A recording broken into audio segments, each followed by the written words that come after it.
Maini-ini na chismis. Piolo, inihintrigang nilamon ni Joshua Garcia sa mga eksena. Isa kami sa mga maswerteng naimbitihan para makapanood ng world premiere ng inaabangang family drama movie na pinagbibidahan ng Diamond Star na si Maricel Soriano. Actually, magagaling ang lahat ng bida sa movie. Swak na swak ang role ng bawat isa. May kanya-kanyang moment to shine sina Maria Piolo Pascual, Joshua Garcia, Juan Carlos at Bel Mariano. Pero bilang matriarch ng pamilya sa pelikula, nag-shine ng bonggang-bongga ang nag-iisang Diamond Star. Sa kanya naman kasi umiikot ang istorya. Pero talagang hinangaan naman ng mga direktor itong si Bel Mariano. Lahat sila.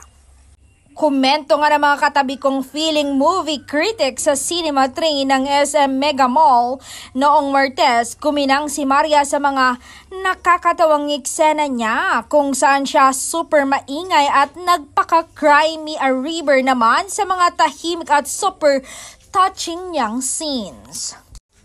At dahil magagaling ang lahat ng bida, talaga namang inaabangan ang confrontation scenes ni Maria, Papa P, Joshua, J.K. Labajo at Bel Mariano. Sa isang eksena kung saan nagsusumbatan ang mga karakter ni Joshua at Piolo, ay kapansin-pansin raw na ang una lang ang pinalakpakan ng gusto at tila tahimik naman ang audience sa sumunod na scene ni Papa P. Marami rin namang nakapanood ang hinahangaan ang tahimik at subdued acting ni Piolo, ni Bel Mariano, ng Diamond Star na si Maricel at si JK at Joshua. Sa maraming eksena nila, tsaka piling ko yun talaga ang hinihingi ng direktor sa kanya-kanya nilang role. Pero hindi may tatanggi na napakahusay talaga nila sa lahat ng eksena. Talagang kitang-kita mo sa mga audience ang epekto ng pangpelikulang pampamilya.